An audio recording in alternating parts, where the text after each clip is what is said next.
저는 통영에서 아침에 배를 타고 연화도에서 배를 타고 통영에 나와서 그리고 이제 운전을 하니까 한 1시간 40분 정도 걸리더라고요.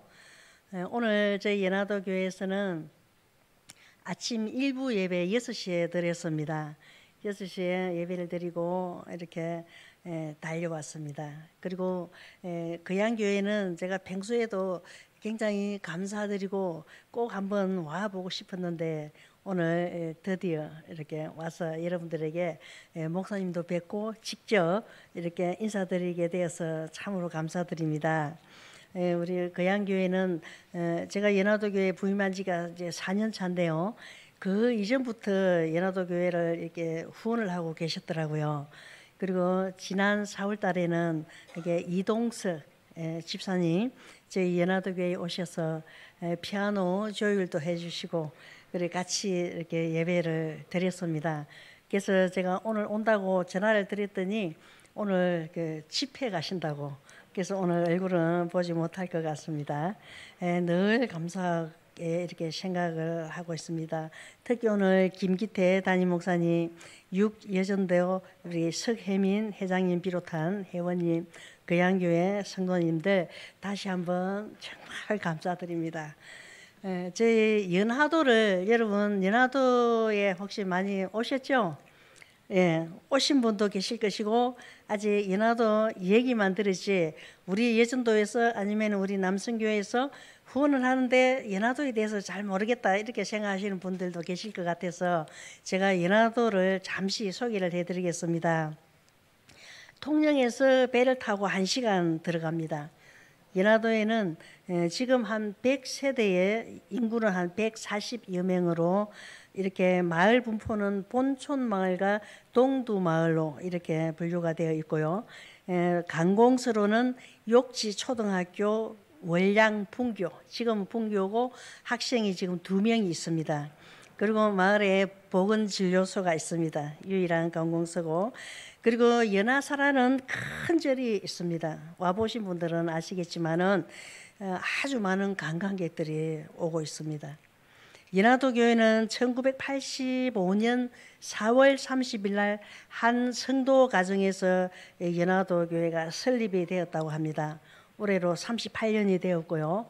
연화사라는 큰 절 때문에 절이 교회보다 나중에 생겼는데도 규모가 너무 크고 아주 전국적으로 대단위로 행사를 하다 보니까 교회의 이미지는 아주 미미하고 교회가 있는지 없는지조차도 잘 모르는 그런 상황입니다. 그리고 이 절에서는 이렇게 마을 경조사 및 경로당에 많은 도움을 주고 있습니다. 물질적으로. 신도 수는 저희 교회 수와 거의 비슷해요. 그래서 이 연화도 섬 주민들은 절에도 가지 않고 교회도 나오지 않고 좀 그런 상황입니다. 그래서 절에도 외부에서 많은 분들이 옵니다. 특히 방생할 때는 하루에도 몇백 명씩 이렇게 와서 방생을 하고 가고 그렇습니다. 연화도 교회 상황을 보고 드리겠습니다. 저는 2019년 12월에 부임을 했습니다. 제가 부임했을 때 90% 이상 주민들이 연화도에 절은 있는 줄 아는데 교회는 있는 줄 몰랐습니다. 한때는 연화도 교회 성도 수가 한 20명이 되었다고 합니다.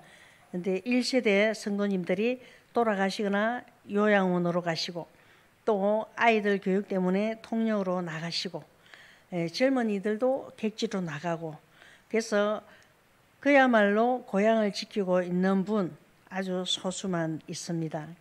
그리고 또 한 가지 성도는 목회자가 자주 바뀌는 바람에 그나마 없는 성도들이 이렇게 관리가 되지 않으니까 교회가 이제 침체되었다고 할 수가 있습니다.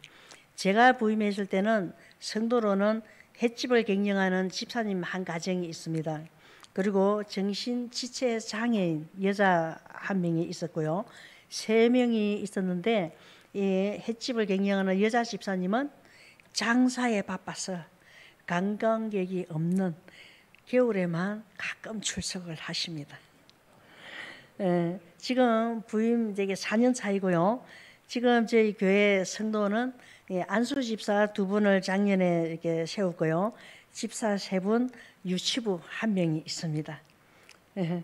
그리고 작년에 한 가정이 인천에서 이사를 왔습니다. 그래서 저는 너무 좋아했는데, 성도 가정이 이사를 왔다고 너무 좋아했는데, 이 여자분이 만민중앙교회를 다니는 그런 이단이었습니다.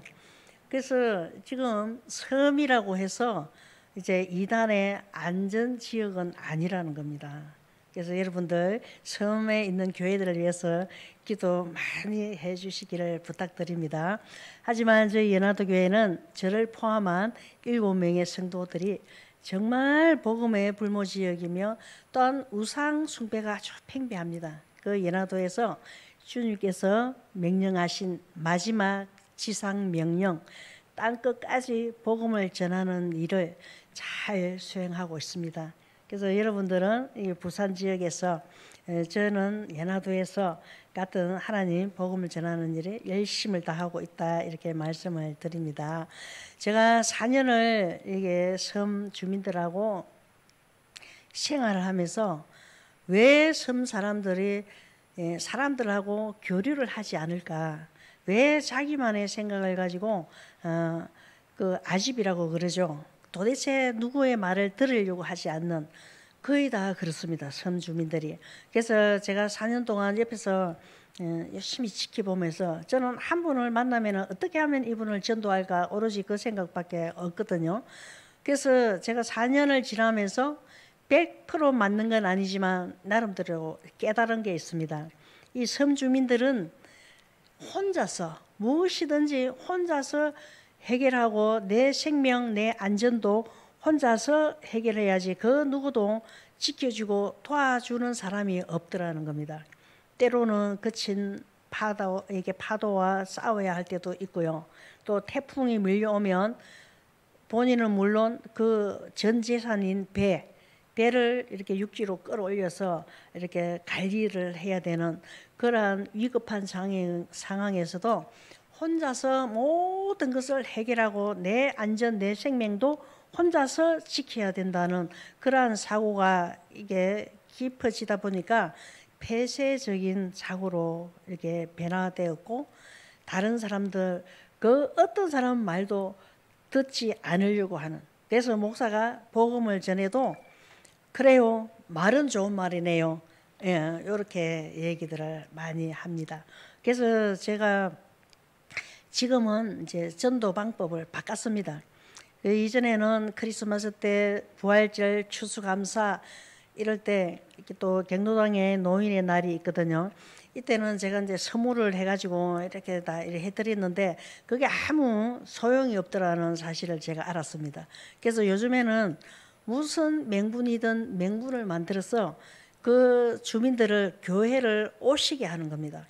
교회를 오시게 하려고 하다 보니까 이렇게 식사 대접을 해야 돼요.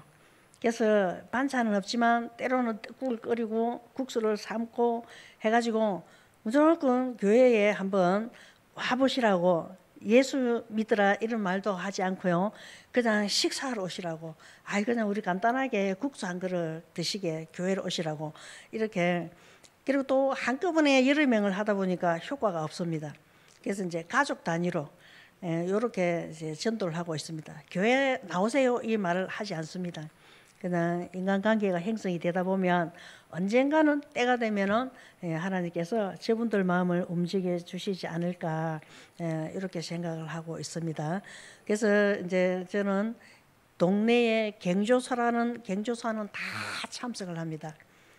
그 사람이 예수를 믿든 믿지 않든, 저를 좋아하든 싫어하든 일단 그 가정에 무슨 경조사가 생기면 저는 반드시 제가 참석을 못하면 이게 봉투를 꼭 보냅니다.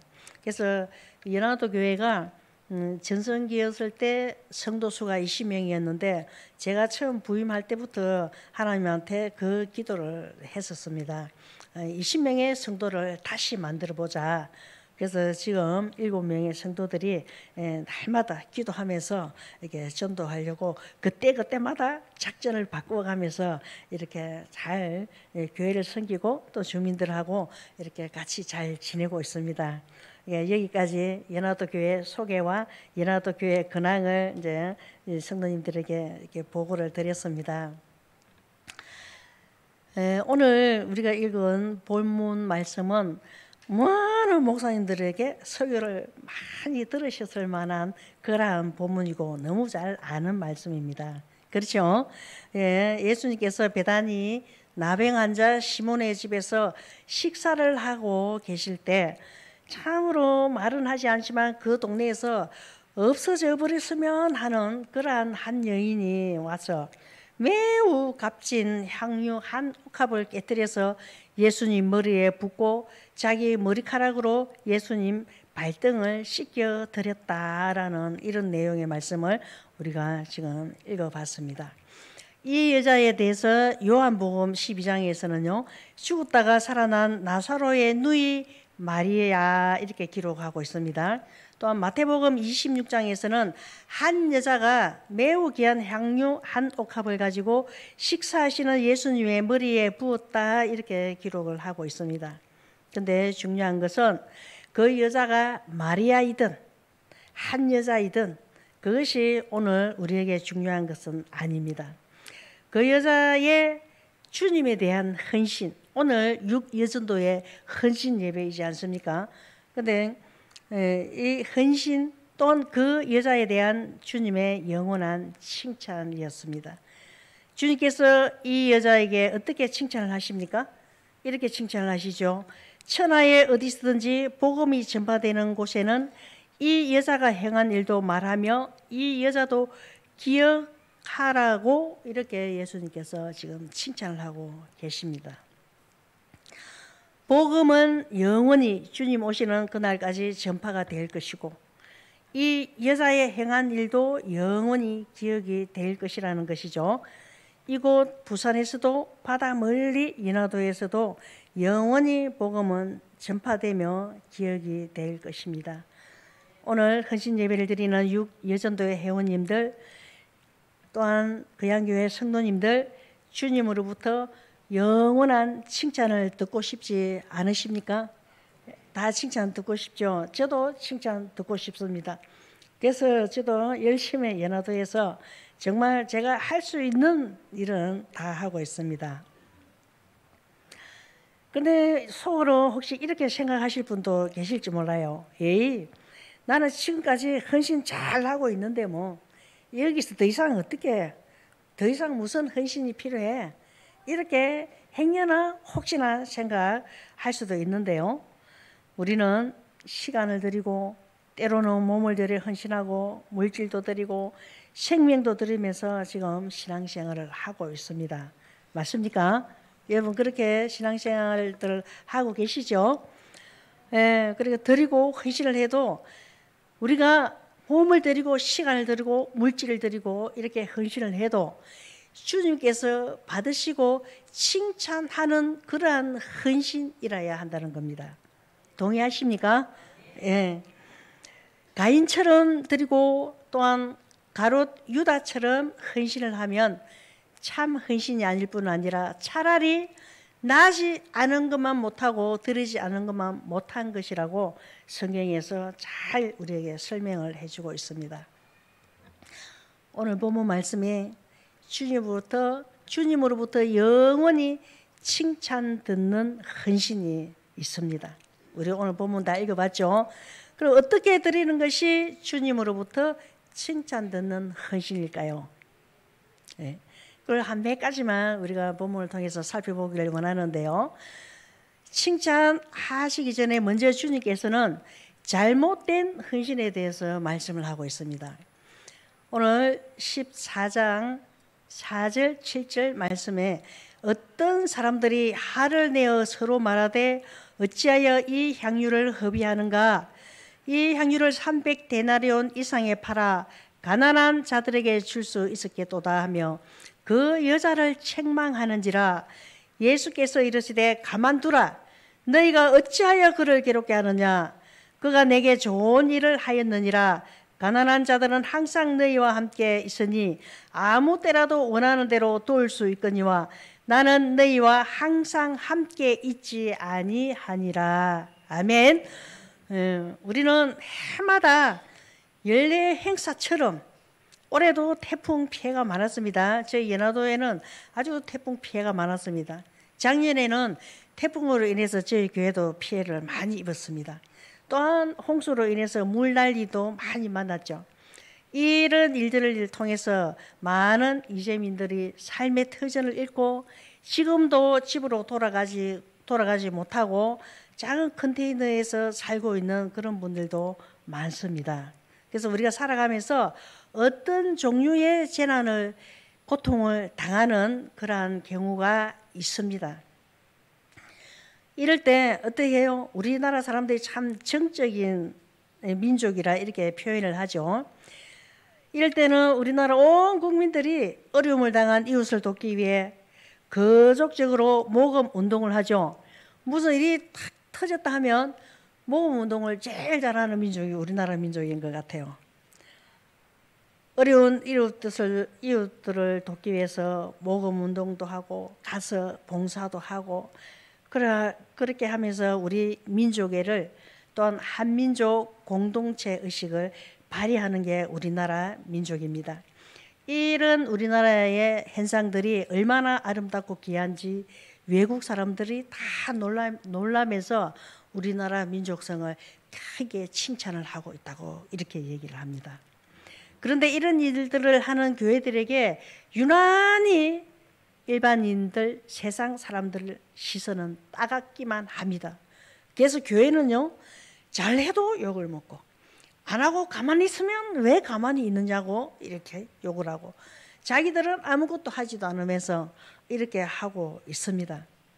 왜 교회가 이렇게 어려운데 교회는 도대체 뭘 하고 있느냐고 맨날 자기들끼리만 이렇게 먹고 막 하고 있지 않느냐, 왜 더 많이 돕지 않느냐 이렇게 얘기를 하고 있습니다. 하지만 우리나라에서 홍수, 가뭄, 화재, 재난이 닥칠 때마다 교회가 제일 먼저 발벗고 나서서 돕습니다. 여러분들 다 동의하시죠? 교회가 제일 먼저 나서서 합니다. 어쩌면 정부에서 해야 할 일을 교회가 하고 있는지도 모릅니다. 많은 교회들이 그 지역을 위해서 봉사를 하고 있습니다. 지교회를 세우기도 하고요. 또한 그 지역의 노인대학이나 어린이집 같은 실제적인 봉사를 많이 하고 있습니다. 그래서 구제와 봉사는 교회에서 가장 많이 하고 있지 않을까 이런 생각이 들 정도로 많이 하고 있습니다. 예수님께서도 이런 사회봉사 활동에 대해서 말씀을 하십니다. 마태복음 6장 3절에 너는 구제할 때에 오른손이 하는 것을 왼손이 모르게 하라. 또 마태복음 5장 41절에는 또 누구든지 너로 억지로 오리를 가게 하거든 그 사람과 심리를 동행하라. 이런 말씀들이 모두 그 말씀들이 아니겠습니까? 그리고 실제로 주님께서 문둥병자를 고치시고 500여로 많은 사람들을 먹이신 것은 모두 가난한 사람들을 돌아보신 일들이라고 생각이 됩니다.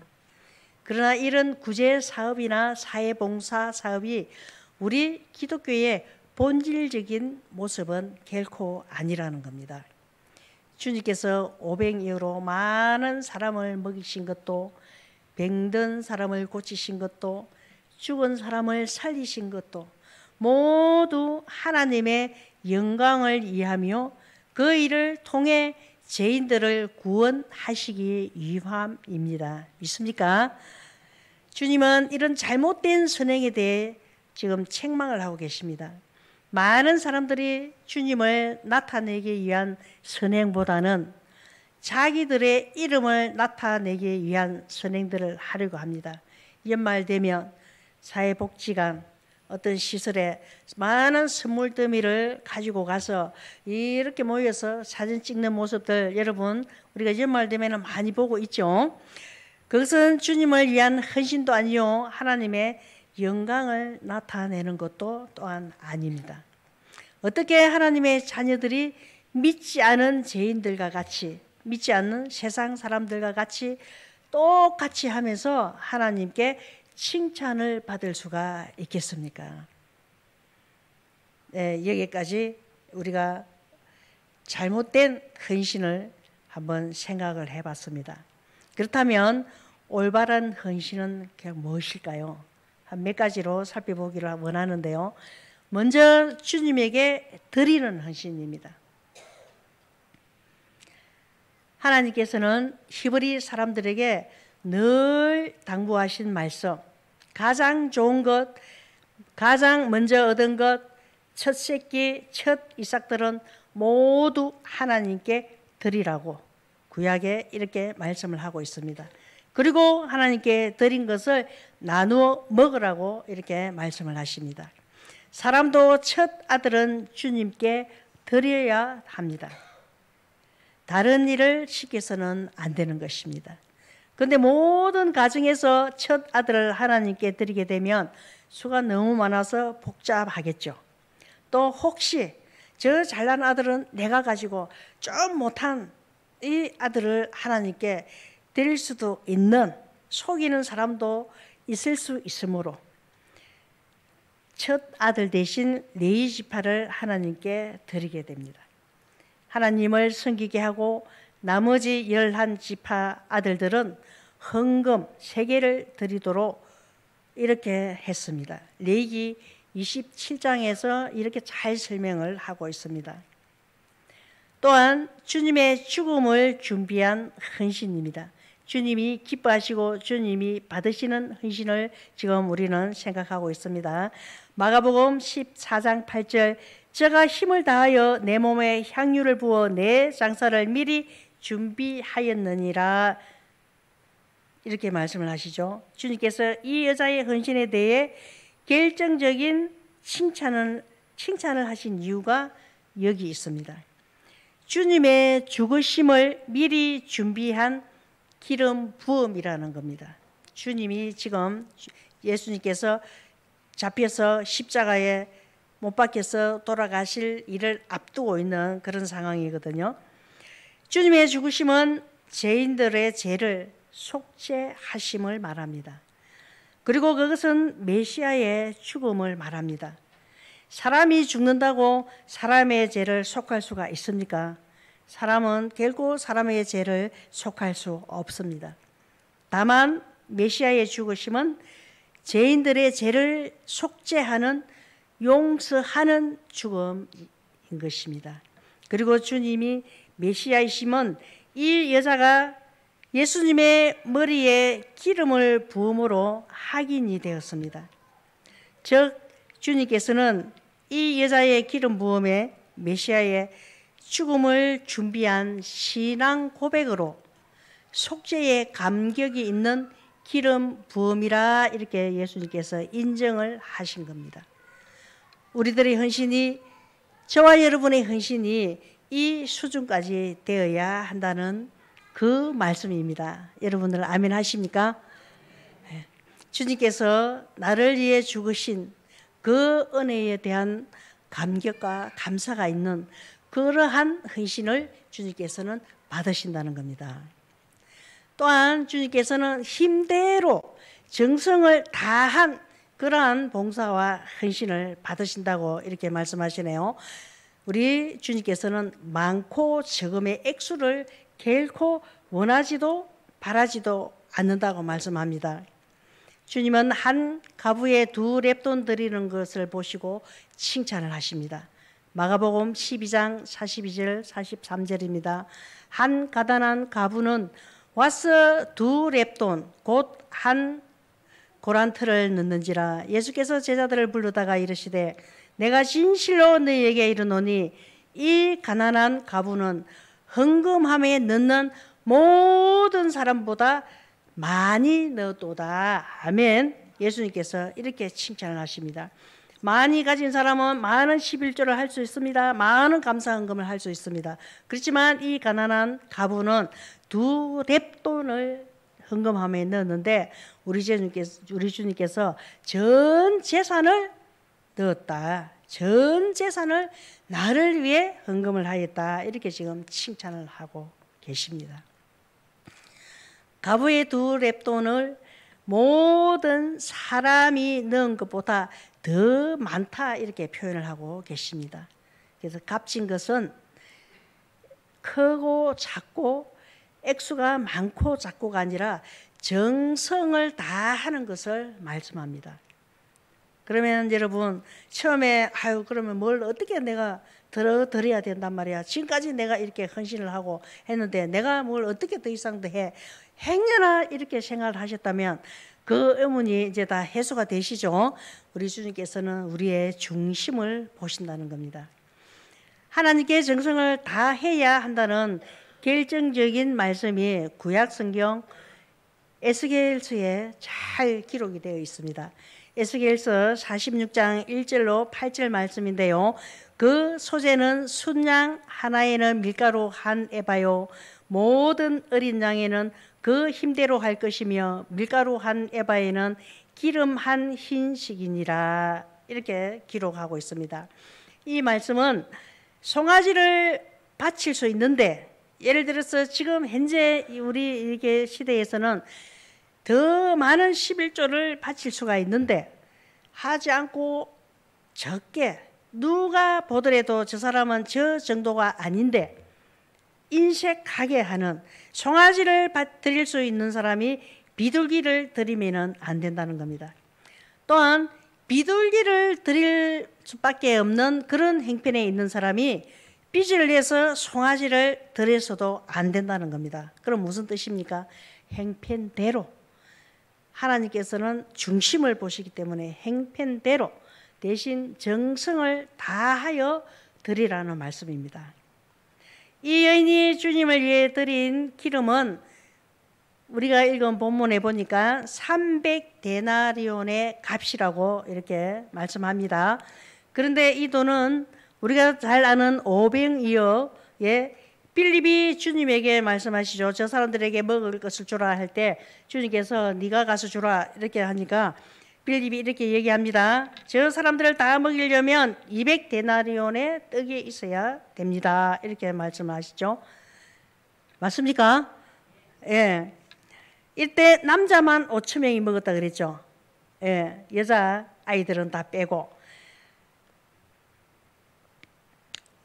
그 사람들을 먹이기 위해 200데나리온, 남자 5천 명, 여기서 곱하기를 하면 되겠죠. 200데나리온이 있어야 하였으니 300데나리온은 대충 우리가 계산을 해보면 여자와 어린 아이를 제외한 남자 대략 7,500명이 먹을 수 있는 금액이라는 겁니다. 또한 노동자의 1년 품삯이다 이렇게 말씀하고 있습니다. 그런데 이런 값진 예물을 넉넉하지도 못한 그 여자가 그 동네에서 좀 없어졌으면 싶은 그런 여자라고 그랬죠. 그 여자가 그 300데나리온이 넘는 그 기름을 준비하기 위해서는 얼마나 오랜 기간 동안 정성을 다해서 모았겠는가 우리가 대충 좀 짐작이 되죠. 300데나리온이 남자 7,500명이 먹을 수 있는 그런 돈이라고 하지 않습니까? 그런데 이 여자는 아무 보잘것없는 그러한 여자가 얼마나 오랫동안 정말 정성을 다해서 먹을 것 안 먹고 이렇게 그 기름을 모았을까 우리가 한번 이렇게 짐작을 해볼 수 있더라는 겁니다.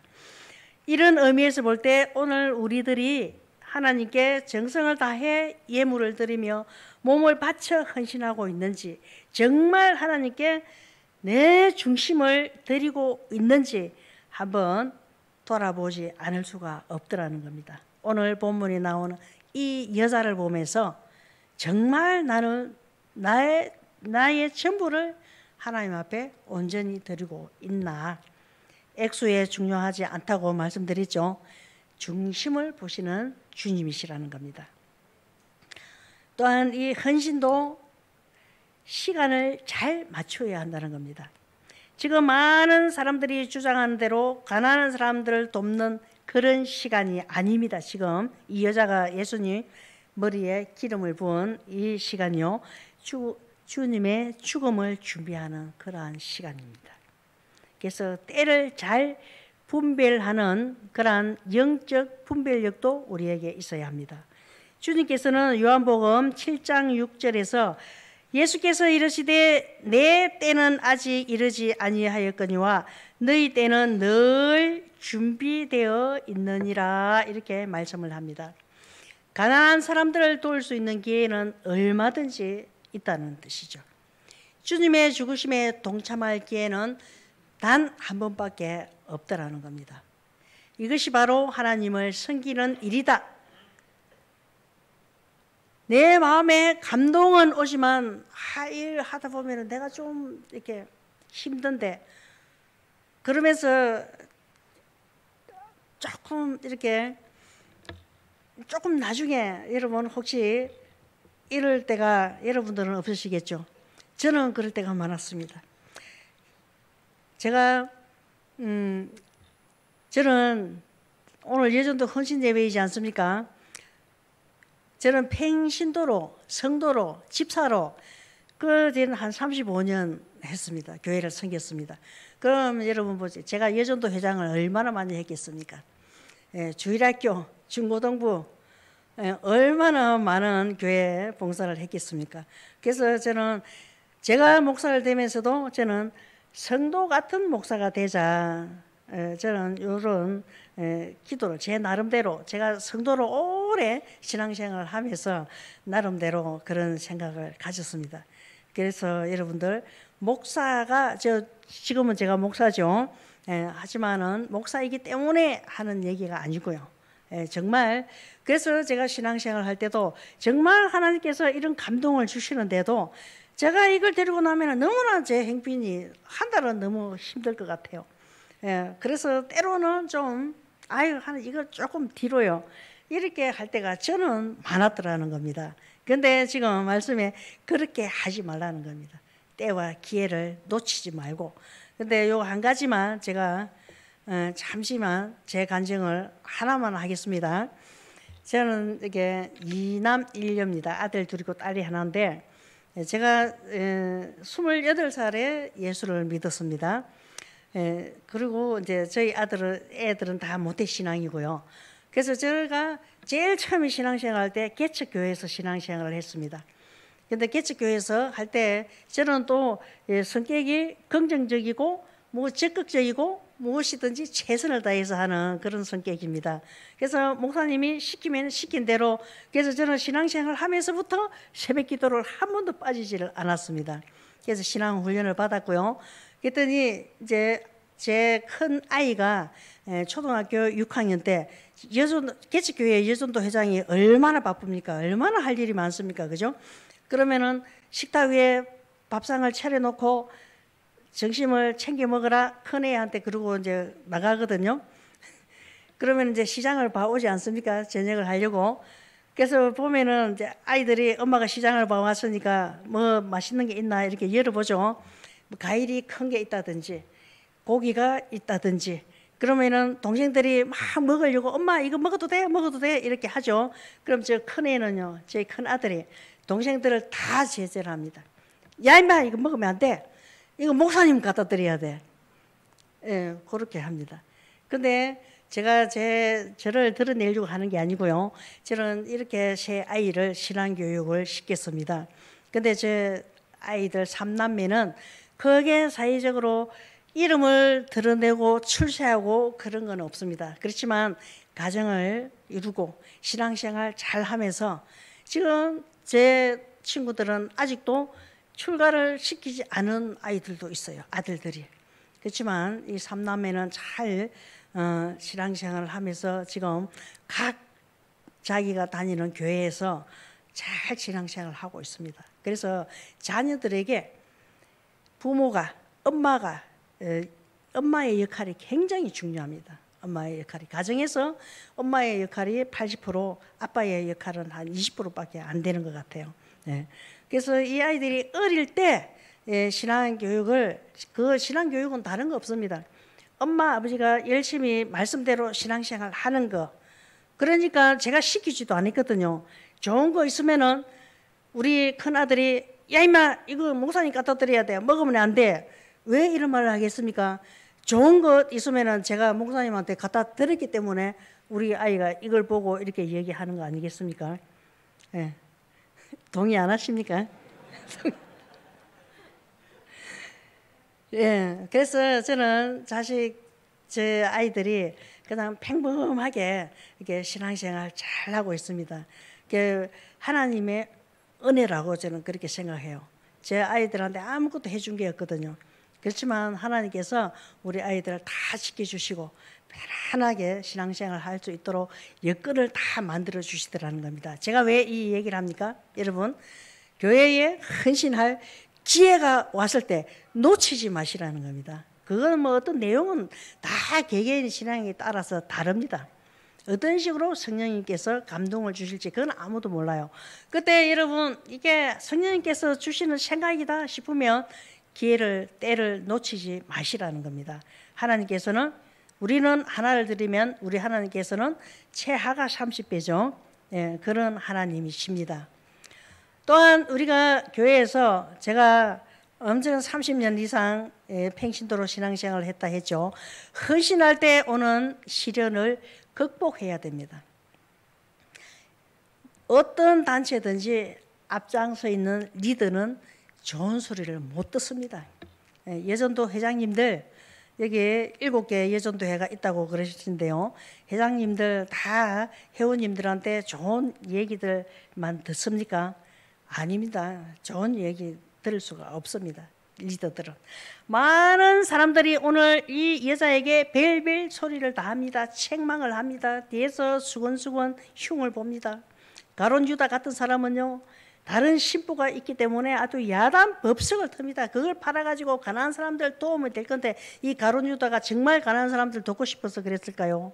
아마 아닐 거라고 생각이 됩니다. 그러나 이 여자는 오직 주변에서 핍박을 하고 이래 해도 오직 주님만 쳐다봤습니다.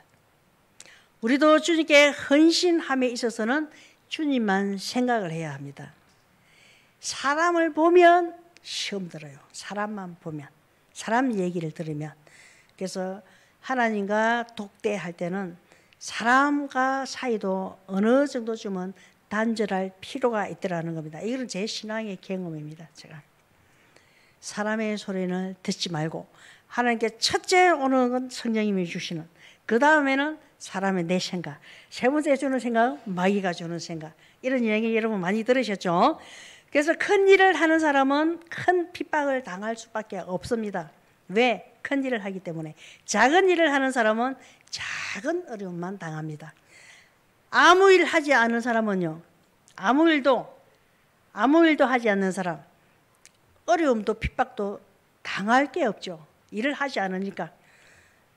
그 대신 칭찬 또한 없다는 사실을 우리가 꼭 기억을 해야 합니다. 여러분, 우리가 내 몸, 내 시간, 내 모든 것 다 주님께 드리면서 신앙생활 하는 이유가 무엇입니까?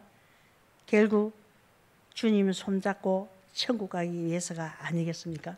열심히 신앙생활 다 했는데 뒤돌아보니까 아무것도 남는 게 없더라.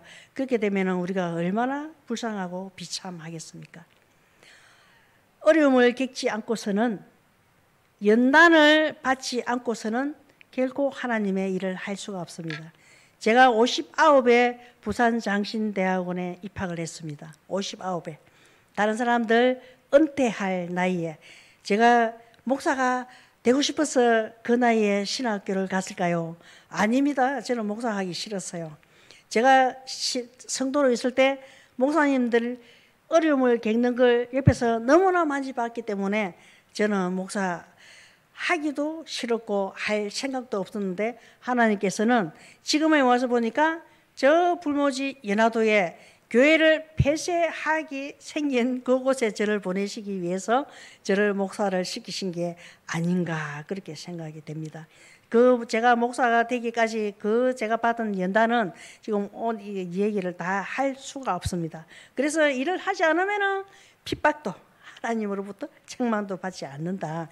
많이 하는 사람 그 연단을 시켜서 그만한 그 일을 감당할 수 있는 그릇이 될 때 하나님께서는 그 일을 시키신다는 거, 저는 제가 몸소 체득을 한 거기 때문에 여러분에게 이렇게 말씀을 드릴 수가 있습니다. 어려움을 겪지 않고 연단을 받지 않고서는 결코 하나님 일을 할 수가 없습니다.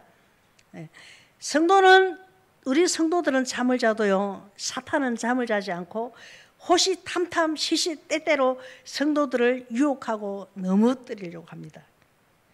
이 유혹에 넘어가지 않고서는 우리가 깨어 갱성해야 합니다. 욥은요, 큰 믿음이 있었기 때문에 그 큰 시련을 이기고 그 믿음을 증거를 받았습니다. 그 증거가 뭡니까? 예전의 것보다 배로 값질로 더 받았다는 겁니다. 드디어 주님께서 여자에게 아주 영원한 칭찬을 하십니다.